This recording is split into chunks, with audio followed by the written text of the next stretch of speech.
자, 2012년도에 한상대 검찰총장 당시에 한상대 총장 물러나라고 검사들이 집단행동을 했습니다. 그때 총장의 승인이 있었습니까? 그건 잘 모르고 있습니다. 총장의 승인이 당연히 없었겠죠. 그러나 아무 문제 없이 넘어갔습니다.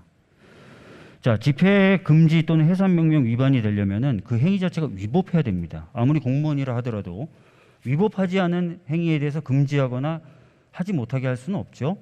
자, 내부의 의견을 수렴해서 기관의 장 후보자에게 전달하겠다라고 얘기를 했고, 심지어 그 장 후보자하고는 점심을 먹으면서 보고하는 일정까지 잡았던 모임입니다. 어떤 부분에서 위법하다고 판단하셨습니까? 일선 지휘관의 경우에는 저 정확한 용어는 모르겠습니다만 그 위수 지역을 이탈하지 못하는 것으로 알고 있습니다. 네, 그 부분 말씀하실 줄 알았는데요. 제가 네. 확인해 보니까 관내 여행 신고라는 절차인데 다 밟았답니다. 어떤 걸 위반한 것이죠, 법을?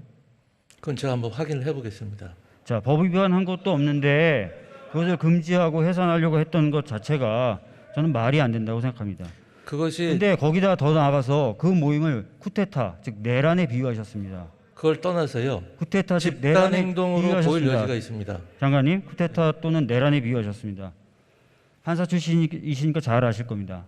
내란이 성립하려면 내란 목적이 있어야 된다. 맞습니까? 그래야 되겠죠. 내란의 목적은 뭐가 있습니까? 이번 경찰들 모임에 내란 목적이 어떤 게 있습니까? 제가 말씀드린 것은 위험성을 이야기하는 것입니다.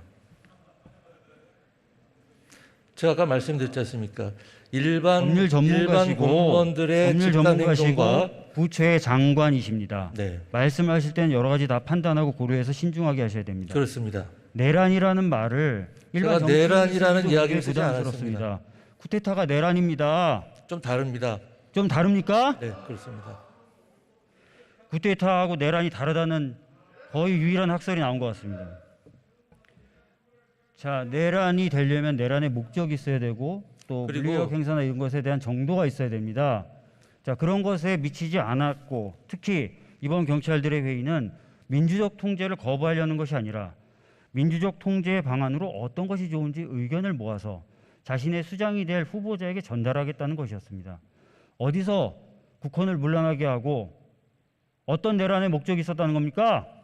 공무원의 집단 행동은 금지되어 있습니다. 집단 행동이라 하더라도 집단 내부 행동은 의견 잘못된 것입니다. 수렴 정도도 금지된 집단 행동입니까? 그렇습니다. 그럼 아까 제복을 말씀드렸던 입은 한상대 총장 경찰관이 물러나라고 했던 검사들의 그것과는- 집단 행동은 적법합니까?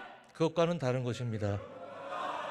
제가 보기에는 정말 아전 인수격 해석에 불과하다고 봅니다. 들어가 주십시오. 들어가 주십시오.